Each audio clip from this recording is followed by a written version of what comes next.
Isso é uma coisa muito importante. O Banco de Portugal reviu aqui a recomendação que os bancos seguem quando avaliam um pedido de crédito. E a alteração principal é uma só, é que a taxa de esforço deixa de ser de 50% e passa a ser de 45%. A taxa de esforço é a percentagem do teu rendimento líquido que vai para prestações de crédito. Todas elas, seja da casa, seja do carro, um crédito pessoal, cartões de crédito, isso vai somar tudo e então dá a tua taxa de esforço. Até este momento o banco podia chegar ali aos 50% da taxa de esforço. A partir de 1 de agosto esse teto vai baixar para 45%. Isto pode parecer pouco, são 5 pontos percentuais, parece que é algo residual que não vai ter muito impacto, mas 5 pontos percentuais na taxa de esforço é o suficiente, é a diferença suficiente entre a casa que tu querias e a casa que vai sobrar depois. Mas há aqui alguns detalhes que é preciso nós explorarmos um bocadinho. Isto aplica-se aos contratos cuja avaliação de solvabilidade seja feita a partir do dia 1 de agosto. Isto não é na data da escritura, é a data em que o banco está a avaliar o teu processo. Se tu neste momento já tens um processo que está em análise, provavelmente já estás protegido por esta questão que vai acontecer dia 1 de agosto. Se tu ainda não entregaste os documentos, ainda não tens o processo em andamento no banco, provavelmente não estás. Vamos falar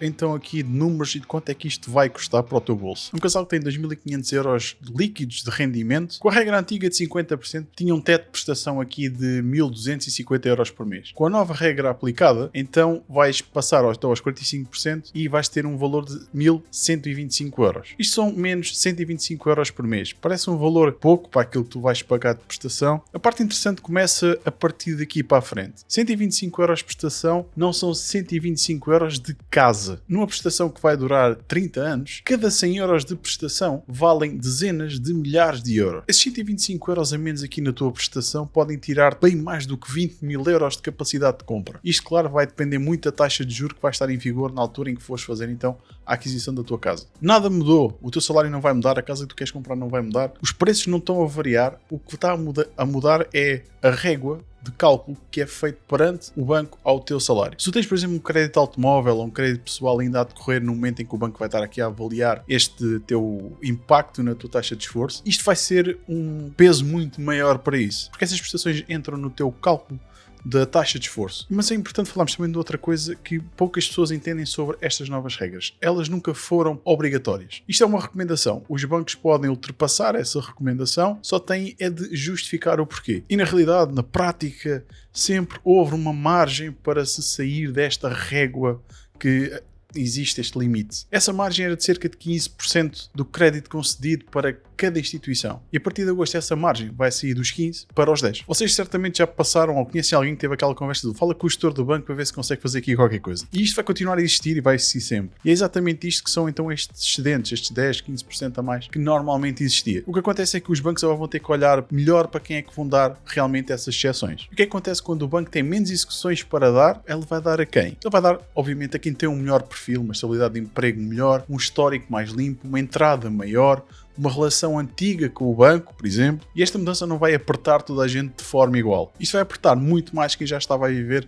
no limite. Uma terceira alteração que é muito específica e pode não interessar a muita gente, mas que eu quero deixar aqui, é aqueles imóveis do banco. Certamente tu já ouviste falar nos imóveis que os bancos têm de créditos mal parados, etc., que depois recuperam através desses imóveis e colocam-nos à venda no mercado novamente, etc. Portanto, casas que vieram de execuções. Enfim, estes processos tinham uma coisa interessante em muitos desses casos, que era, havia um financiamento, às vezes a 100%, sem entrada. Atenção, não estamos a falar do financiamento jovem, ok? Era algo muito específico para imóveis da banca, ok? Portanto, não tem nada a ver com a ajuda que o Estado está a dar, com a garantia pública, não tem nada a ver com isso. Mas esta medida também vai mudar. Portanto, a partir de agora, vai no máximo até 90%. Desta forma, vais continuar a precisar então também de entrada para imóveis da banca, 10% pelo menos, portanto também estavas aqui à procura de imóveis da banca porque tinham estas regalias. A partir de 1 de agosto elas vão também deixar de existir. Temos aqui uma outra alteração, vai um bocado no sentido oposto disto tudo, e é aqui que é preciso ter muito cuidado quando vamos entrar por estes caminhos. O prazo máximo do crédito de habitação sobe para 40 anos até aos 35 anos de idade. Acima dos 35 anos de idade fica nos 35 anos. À primeira vista isto pode parecer-te uma compensação relativamente simpática. Perdes capacidade de um lado, ganhas prazo do outro. Mais prazo normalmente indica uma prestação mais barata, uma taxa de esforço mais baixa e assim voltas a caber aqui dentro deste espectro dos 45%. Isto funciona assim, ok, mas quero ser honesto contigo sobre isto e o quanto é que isto vai custar-te. Esticar um crédito de 30 para 40 anos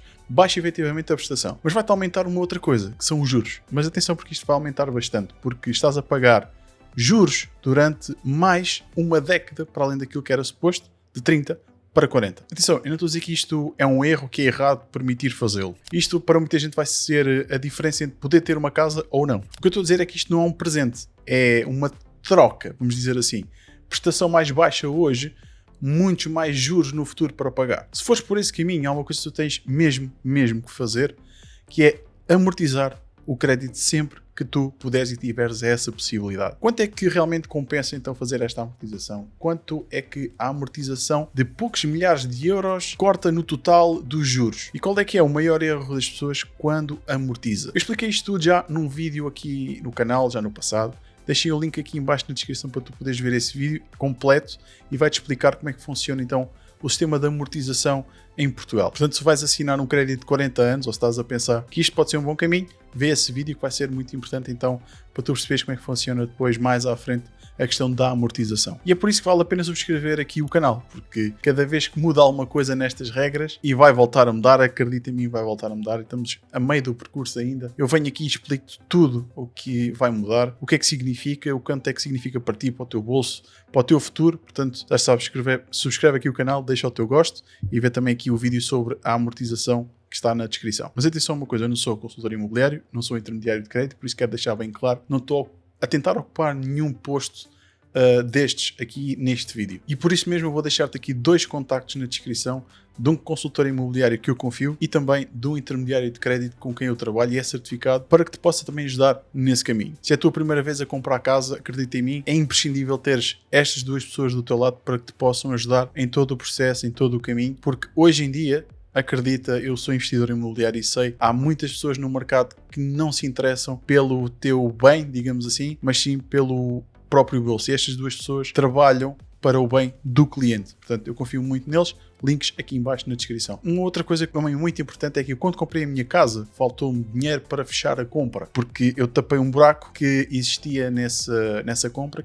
E tapei-o como? Recorrendo a um crédito pessoal. Na altura ninguém me falou dos custos, eu não tinha a educação financeira que tenho hoje e felizmente isso mudou, mas eu não tinha esse conhecimento. E quando ninguém me ensinou e me explicou o que é que ia acontecer, o que é que eu fiz? Que nessa armadilha, hoje chamo-lhe uma armadilha, porque efetivamente é, mas eu fiz uma coisa para ti, para conseguir ajudar neste percurso, sem que tu precises também de sofrer os mesmos erros que eu sofri. Eu criei um e-book manual para comprar casa, que é um e-book que tem tudo isto, toda a minha experiência com compras e vendas de casa, especialmente com a compra, mas é muito importante também que tu tenhas o conhecimento de como é que as coisas funcionam, para que, mesmo tendo alguém a ajudar-te, tu tenhas o conhecimento para perceber o que é que está a acontecer. São 129 páginas, não te assustes com a quantidade de páginas, porque tem muito detalhe daquilo, tudo que eu passei, de muitos termos que existem, que é preciso tu entenderes no processo da compra de uma casa. Isto tem um valor de 9,99, o link está aqui em baixo na descrição. Isto permite ajudar-me a fazer mais conteúdo e trazer mais conteúdo com mais qualidade. Entrega-te a ti a informação que tu precisas para passar por este processo de compra de casa. Mas em relação aqui às mudanças de crédito de habitação do dia 1 de agosto, o que é que tu deves fazer? Neste momento já tens um processo em curso no banco, confirma se o banco está em fase de avaliação, se já passou, porque é sempre muito importante que antes do dia 1 de agosto já esteja tudo finalizado e já estejas com o crédito aprovado. Se estás a pensar avançar nos próximos meses, faz 2 coisas. Primeiro de tudo é saberes a tua taxa de esforço e tem que ser neste momento abaixo de 45%, portanto também podes usar o que está no meu site, que diogoesteves.pt/recursos, e tens lá um fecheiro de Excel que te vai ajudar a fazer o cálculo da tua taxa de esforço. Isso é muito importante saberes qual é a tua taxa de esforço para quando o banco lá for para quando tu fores ao banco não teres uma surpresa desagradável. O que conta principalmente são todas as prestações que tu tens que contem como crédito, ok? Isso são as principais. Cartões de crédito, créditos pessoais, o crédito de automóvel, outros créditos de habitação que tu tenhas também entram aí, porque aquele crédito da máquina de lavar que tu tens também com uma financeira ou o que seja,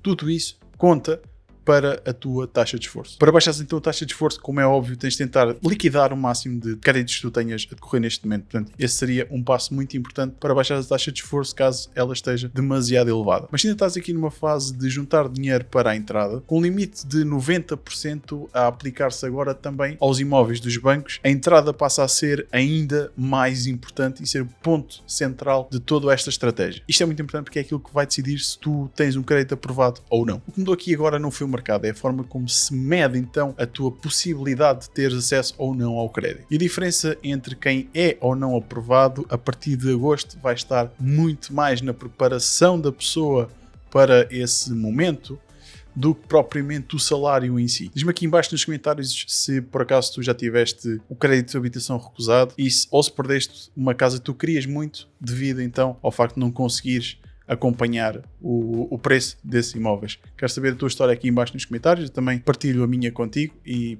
tudo o que eu possa ajudar também vou deixar aqui embaixo nos comentários e por isso já sabes, vemos no próximo vídeo.